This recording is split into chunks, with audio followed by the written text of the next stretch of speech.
I'd like to invite to the stage our moderator for the session, Rabih Khouri, who will be joined by Ali Madavji, Charlie Graham Brown. We have Hisham Al-Ghurg and Marta Sousa Montero. Welcome to the stage with a round of applause, please.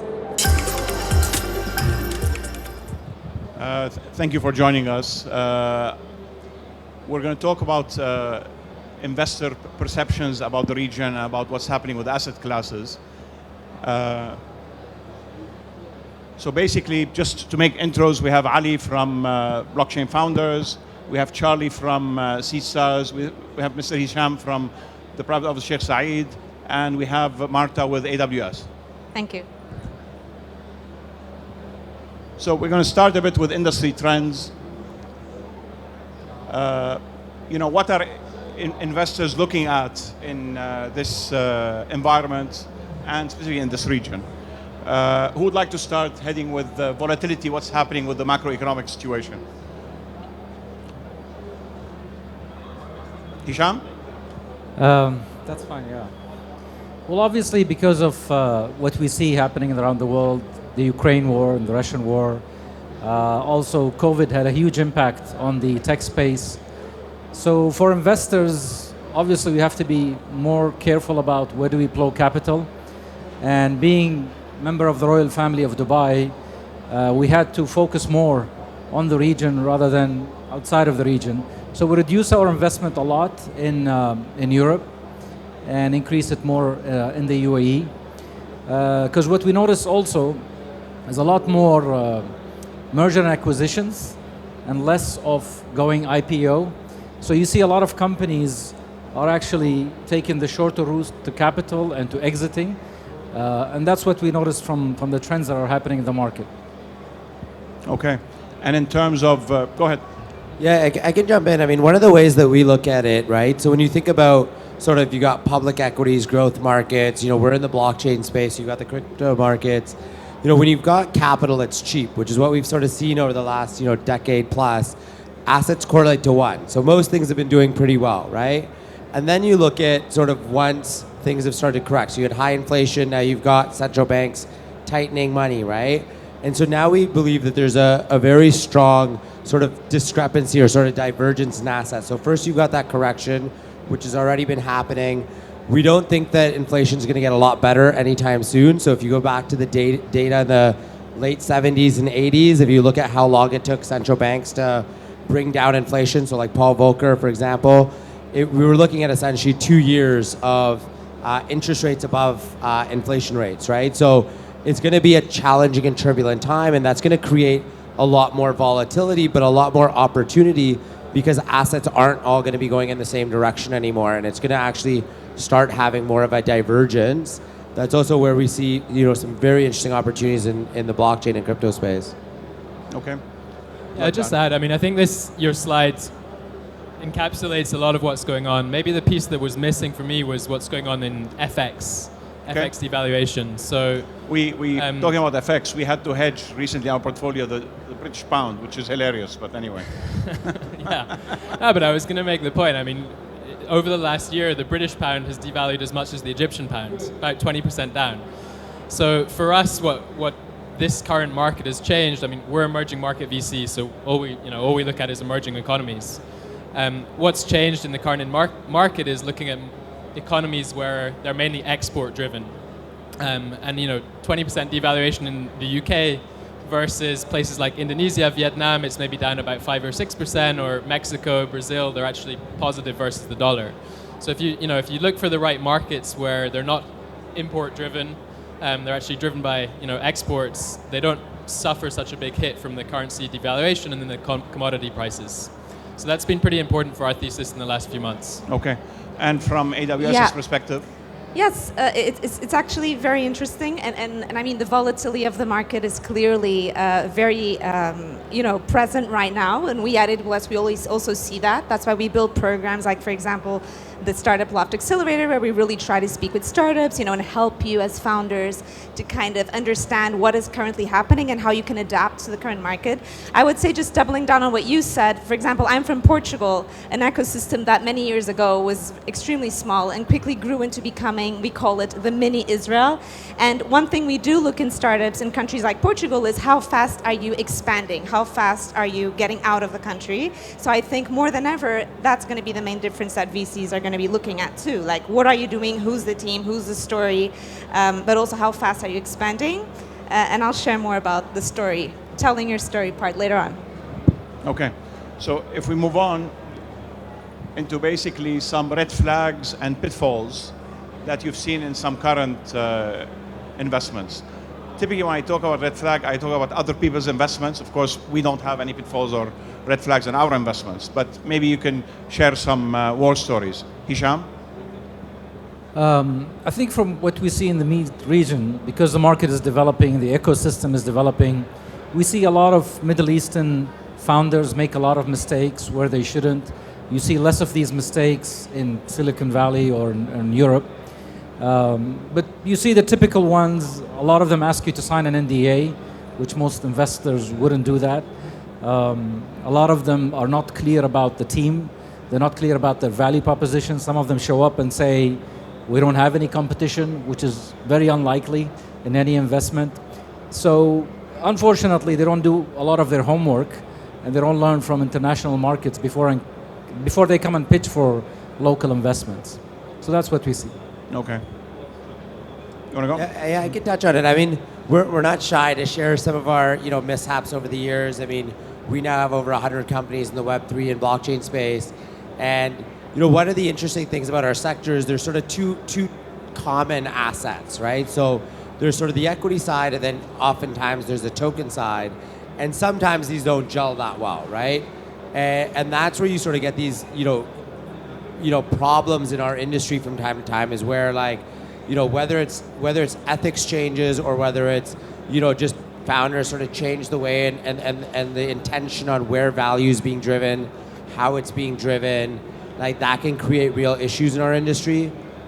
So and in the longer run, we don't necessarily know if equity is always going to be around, right, in our structure. So some of you may have heard of DAO structures or decentralized autonomous organizations. It is a structure that could theoretically be a replacement in some ways for your common equity structure. Today, not as much, very rare cases where it has been. But this is over time where we think that value is going to continue to go into one structure. But when there's two structures, there can always be problems because some investors are investing in one, some are investing in the other, some are investing in both. So in our case, we tend to invest in both. But this can, of course, create issues and has created issues before. Okay. And of course, from an AWS perspective, you never make mistakes, but maybe you can share mistakes by Google, by some of your competitors. At AWS, as always, we always say that it is a pleasure to fail. Okay, so we have done a lot of things that haven't worked. An example of that is, I don't even know if you remember, but Amazon used to have a phone. Yes, of course. An actual phone that didn't work. It was called the Fire, right? Exactly. And then it went on fire. Okay. Exactly. So we do incentivize both internal employees and startups to fail, and that's also something that we work a lot on the program that I lead on, like how to fail and how to go around that. But I have to say that some of the things that I've started to see within some of the startups that come to us is, as you said, a little bit of sometimes lack of preparation, and also a lack of preparation not only from the startup side and really understanding what is the market that they're targeting, what are they really solving, but also on the VC and the angel side, something very interesting, which is sometimes there's kind of a lack of technology kind of training, or there's like the digital native side is not as developed as a VC and as an angel sometimes. And so something that we actually tend to do now is also kind of try to make that possible for VCs and enable them. So we run a lot of sessions with VCs and so on. And I think that me not being a VC, but with the VCs that I speak, one of the things that I see that makes total difference is the VCs that try to become very updated with the technologies, what's going on, and they can partner up with organizations like AWS and others to kind of accelerate that growth in knowledge, and that will make all the difference in the investments that they're making. Okay. And from CSA's perspective? Yeah, let me add a few things. So, I mean, we invested at the early stage, and the accepted failure rate in our fund model is 90%. Okay, so we're happy if we're not happy. It's allowable that 9 out of 10 companies we back fail. Reality today is it's more like 1 out of 10. So the failure rate is pretty high, or can be pretty high. But in terms of what has changed, so I joke that a year ago we could have invested in pink flying elephants. Today things have changed. We used to look at revenue multiples. Now people are looking at EBITDA. Maybe some of the things that you've seen, even the early stage. Yeah, I mean, I think there's obviously been that shift from growth at all costs to efficient growth, and now you look at two comparable companies, similar GMV, and one is burning 500K a month, the other is burning 2 million a month. The question is going to come sooner rather than later. Versus the last few years, that was pretty acceptable, and both would have happily raised follow-on capital. So no, the landscape has changed dramatically from that point of view. Okay, and sector-wise, some sectors that you would look at right now that you didn't look at before, or some sectors that you might avoid? Hisham? I think fintech is very much interesting for us now, especially after COVID. You see a lot of more governments heading towards digitization. E-commerce got a lot stronger. You see traditional businesses that would never sell anything online, especially like luxury brands. Now you see them going the e-commerce route. So anything or any company that support fintech technology or digital wallet is extremely interesting for us at this point. Okay. And I know, the Alexa ecosystem has an Alexa fund. We know them quite well. Any sectors that you're looking at that you're Yes. avoiding? I'd have to say that healthcare and fintech are two big ones for us. That's extremely important. And also, starting to look at any startup that brings some kind of diversity onto the table. That's something that for us is very important, along with sustainability, which is not connected, but in a way is, a third kind of level that we're starting to look a lot at. Okay. And how about crypto? Yeah, so Crypto was supposed to be a inflation hedge. So this is a good point, right? So Bitcoin, of course, hasn't been an inflation hedge to date, or at least not effective. We do think that as money gets tighter, we do think there's a good opportunity for Bitcoin to depeg from the market and do well. And that would obviously help the entire crypto industry. So it is something interesting.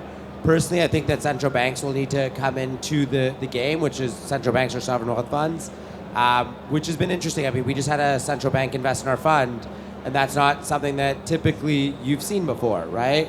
And so we do think that a lot of the mentality is changing. In terms of the way that we look at our investments, so we're very, very early. We tend to be first checks or among first checks into our businesses, and then we follow on with up to 5 million. But we've got 25 open sub-thesis right now where we're looking for companies that we believe that there's no market leader and they're a big enough problem. So that's been sort of our approach at it, and it's been working quite well actually during this market. And maybe just to finish on this point, Hisham, in terms of, sector allocation, obviously we're at GITEX, we're doing with technology. Have you been trying to reduce your exposure to technology or, benefit from the drop in valuations to increase your exposure to technology? No, definitely increase our exposure to technology. I know in the markets you have equity that dropped more than 70%, which is a bit scary. But we are big believers that once you build a good foundation for a tech company, eventually, even if the stock drops, eventually it will bounce back. So we're very bullish when it comes to technology investment, and will continue to be. Okay. Would you like to add anything else? Yeah, I mean, trying to be conscious of not repeating what was just said in the prior panel, but now is a great time to be investing as a VC. We're seeing the entry price of, so we do, let's say 10 deals a quarter. We're seeing the valuations back where they were about a year ago. So, we're every quarter for the last 3 or 4 quarters, they was going up about 20%, the valuations. And now we've just reset where we were about a year ago. So it's a great time to be getting in. And you're also seeing, unfortunately, some of the successful or what people thought were successful companies laying off. There's the Swivels in the regions, there's the Airlifts in Pakistan, Capital in Egypt, some big names. They had some great talent. And that talent is looking for a new home, either to be employed by startups, in our portfolio or in the conference. But many of them are going to launch their own thing. So I think the opportunity to find great talent on the market now is also an amazing opportunity.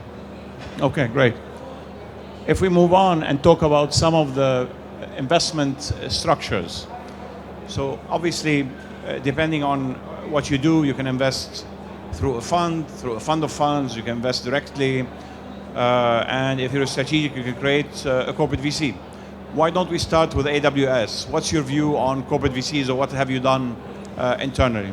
So at AWS, we don't have a fund, so we don't invest in startups. But I would have to say that many of our startups, and the startups that go either through our Activate program or our Startup Loft Accelerator program, they do enjoy a lot the benefits of partnering up, for example, with corporate VCs and on getting invested by corporate VCs. And the reason for that is because that they have that kind of go-to-market support after they go through a program of a corporate VC or after they get invested by a corporate VC. So around like 70% of our startups at the Startup Loft Accelerator, for example, that was launched last year, around 75% of them more or less ask us to kind of connect them to corporate VCs. They also ask us a lot to connect them to regular VCs, which we do a lot, and we work a lot with regular VCs, with angels. Every week our startups are meeting with these VCs, with these angels. But they really like connecting with corporate VCs, precisely because they get that go-to-market, especially when it's corporate VCs that are very linked to their industries, of course. So I think there's still an opportunity there. I do feel that these corporate VCs kind of still have a path to grow in like understanding better the startups. And they partner up many times with organizations and startup accelerators and incubators. But I do see a lot of potential there. But I want to know your opinions, because you are the pros and VCs here. Hisham? For us, actually, we're going more towards direct investments and no funds at all. When we started 11 years ago, we started with investing in funds. But to be honest, for many years, we did not learn much, being very passive. And we started investing more in local companies or regional companies rather than companies that are so far away in Silicon Valley. Because we felt we can add a lot more value to local investments that we make with our contacts, with our relationship, local market experience, our resources. So sometimes founders don't just want your money, but they want your active involvement to help them grow the business. And for an investor, that's the best way to get the fastest return on investment, is build the business with your founders. But would you take a control position? Definitely. Okay. It depends on what stage the business is at and how much control we agree to take. You have to balance it, and you want to make sure that the founder doesn't lose interest and control where it becomes no longer interesting for them to grow the company and start looking at other opportunities. So you have to make sure that the passion that they have when they first entered the business is maintained. Okay. How about from a CSAR perspective?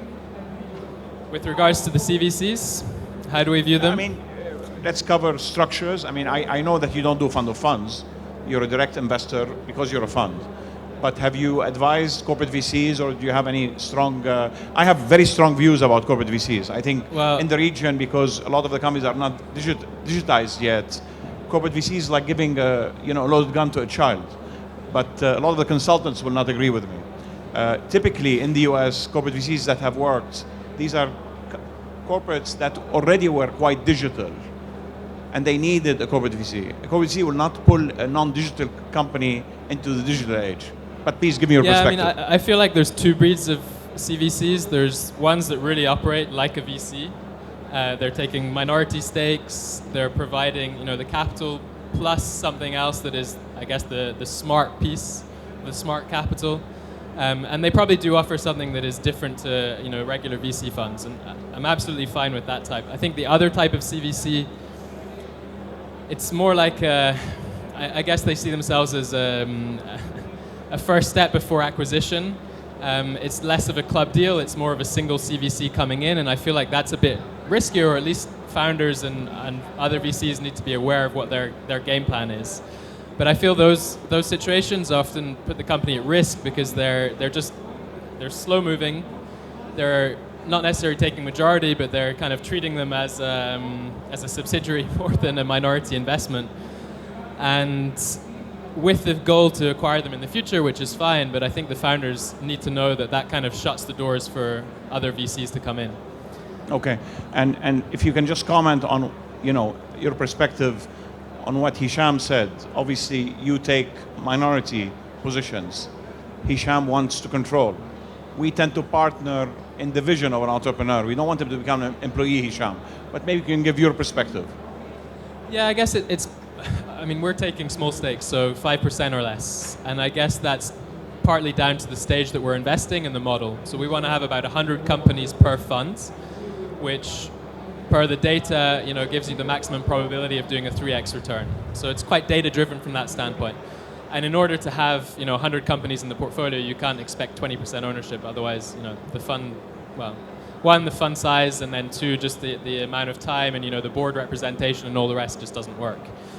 So it's partly down to the modeling and the strategy that we employ. But listen, I think at the stage that we're investing, the founders need to have the majority.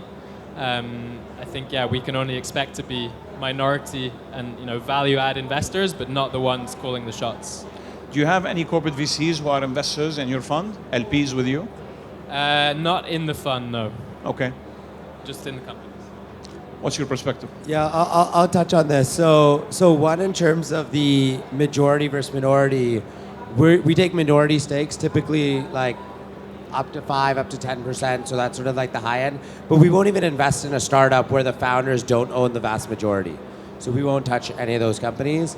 It's just been part of our philosophy of making sure that our founders are extremely driven and motivated and incentivized. We go direct. We typically don't even wait for other investors on our round. So it's actually one of the things that maybe makes us a bit more unique is oftentimes we invest by ourselves, right? And so we'll do a safe valuation cap, typically from first point of meeting a company and getting info to closing a deal is under 20 days for us. And so, a lot of other VCs aren't operating necessarily at that pace. We look at about 600 companies a month. We invest about 2 or 3 a month. So just to give you an idea, we've backed 43 companies this year, right? So very different philosophy. We do have some corporate venture capital firms invested in our fund. I think in part it's because our industry is also quite different from, other industries, and it's very difficult for them to, find deals even early enough and, not be overpaying. There's a lot of overvaluations in our industry. And so we've had a lot of other venture capital firms and CVCs invest in our fund to get access. And one of the really cool things that we did, because we're hyper tech enabled, we actually give access to all of our investors in real time. They can see every deal we do, they can see their materials, and they can even click one button and connect with any founder in our portfolio. So we automated all of that. And then we're also big fans of AWS. So we're a tier 1 partner, so a lot of our companies use Amazon, among another 140 corporate partners that we have. Let me cover maybe one thing that's not on the slides. So we've had a big bull market in crypto NFTs, the metaverse, etc., and things have changed a bit. Maybe each of you can give a perspective on these sectors, and if you invested in it, and if you haven't invested, why not? And if you're looking to invest on a dip, why? Why don't you? Listen, so we start seeing many startups within those areas kind of coming to us and wanting to work with us.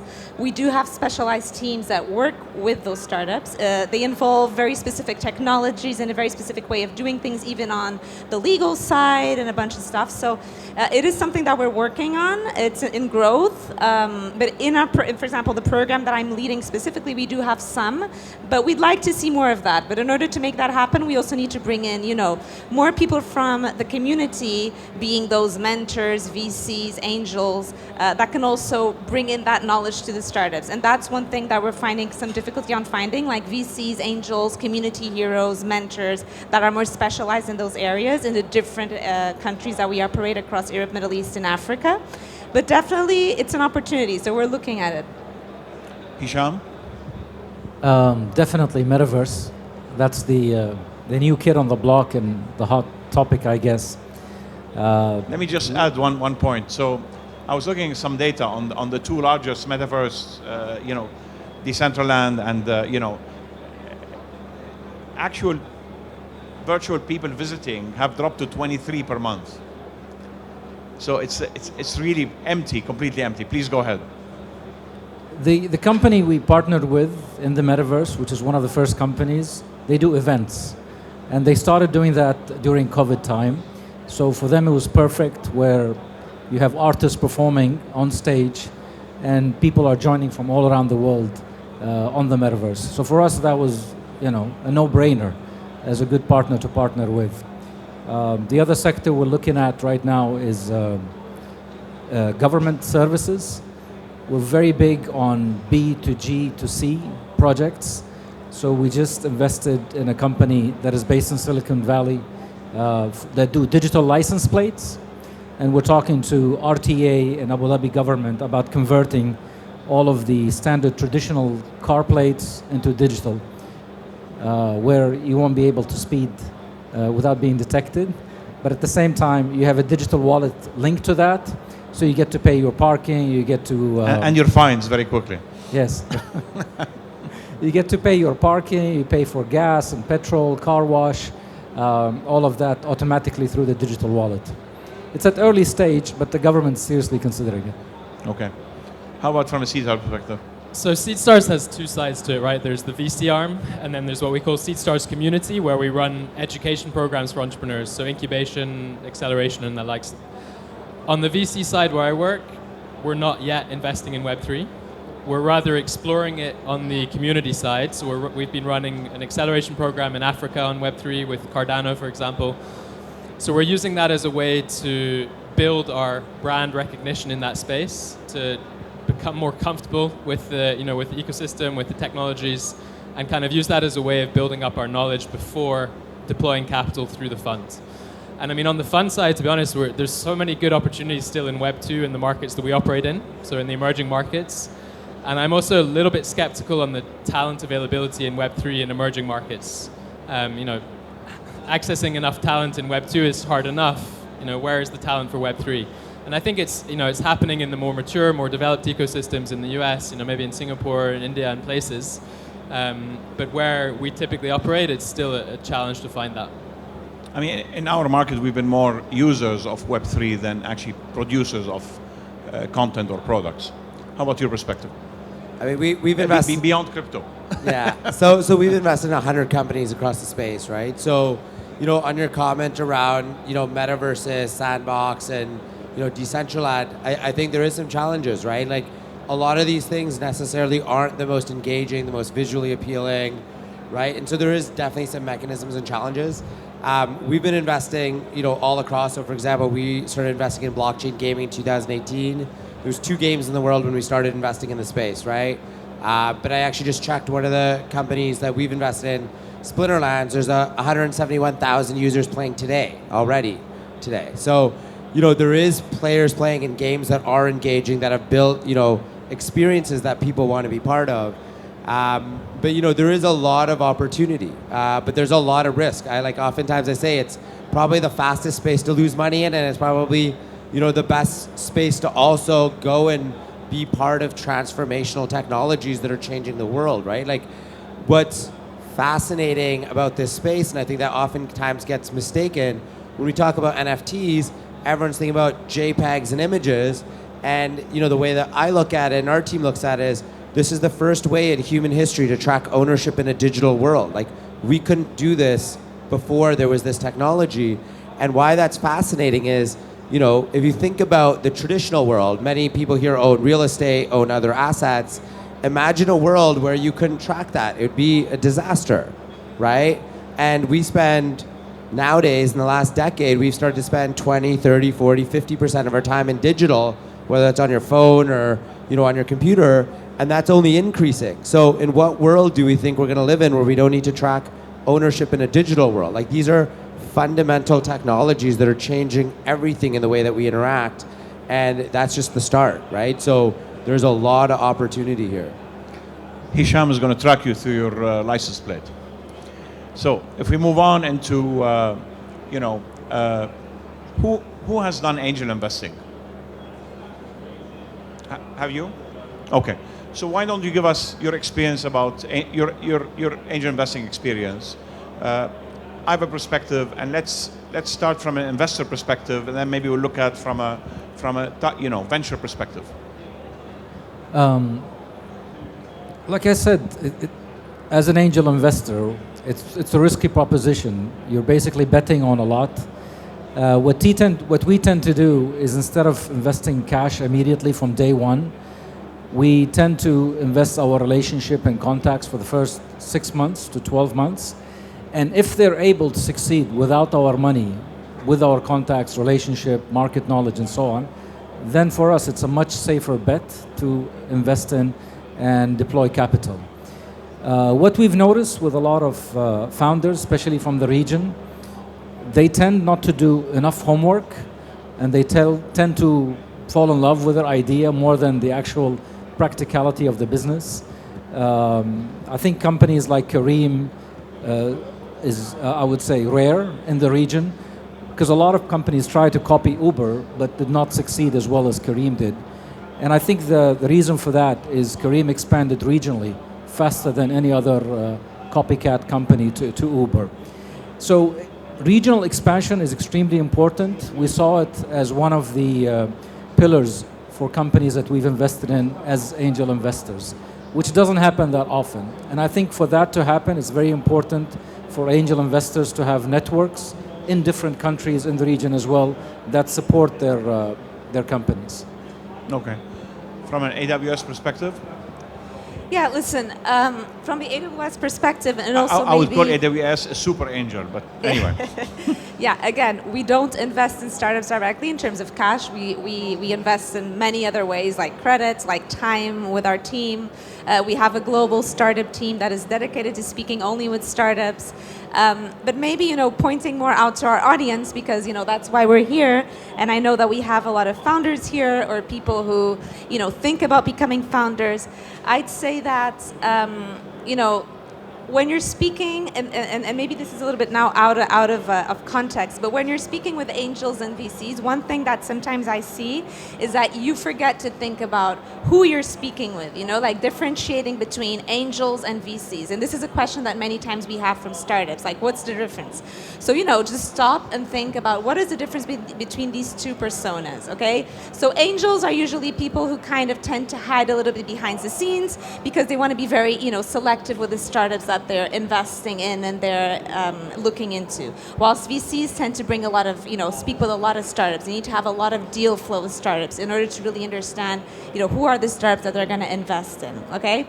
And I think there's three things that usually I say that VCs, but you tell me because you are the VCs here and the angels, but three things that VCs and angels really like you, to start with, which is think with your heart, then with your head, and then with your wallet, okay? So many times we see founders, going straight into your head, like what's in your head? What do I do? This is what I'm solving. This is how much money I'm gonna bring you.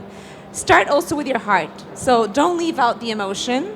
Think about who are you, tell them who you are, what's your story, what are you doing that will really, make a difference in the world that we're living now, okay? Second thing is your head. Sure, who's your team? What are you building? What are you trying to solve? What's the opportunity? And then third, the wallet.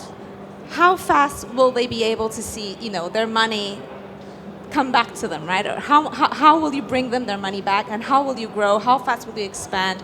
How will this really be an opportunity?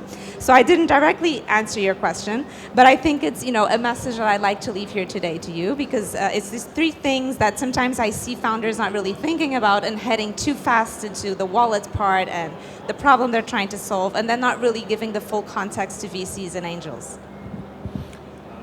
You're not angels, but maybe you can give us your perspective. I mean, we're basically trying to be an institutional angel investor. We're Institutional angel, okay. often investing at the same stage, pre-seed, seed. There's still angels involved in both those rounds. We're just trying to do it in an institutional fashion with a fund structure behind it. And I mean, I think on your advice, it makes a lot of sense. Heart, head, and wallet. Yeah, I mean, listen, we try and take. You've got to try and take the emotion out of the decision making. Otherwise, there's no real process and data behind your decision making at an early stage. having said that, you know, their heart is always involved, and I find it very hard to back companies where I'm not, you know, personally driven or motivated by what they're building. You know, maybe it's a sector or a product or a service or something that I'm just not excited about. And so I think the heart does come into it, even if we try and take that out after and then analyze it, you know, for what it's worth and for the quantitative side of things.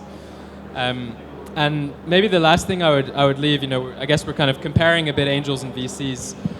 The advice I would give founders is really to treat both relationships with the utmost respect and time that they're due. And I definitely see a correlation between success ratio and how much time founders spend updating, you know, communicating and just, you know, being close and building relationship with their investors. And I'm not saying it's due to the fact that, you know, they're keeping the investors up to date and the investors are bringing a lot of value, but ultimately I think it's a relationship business.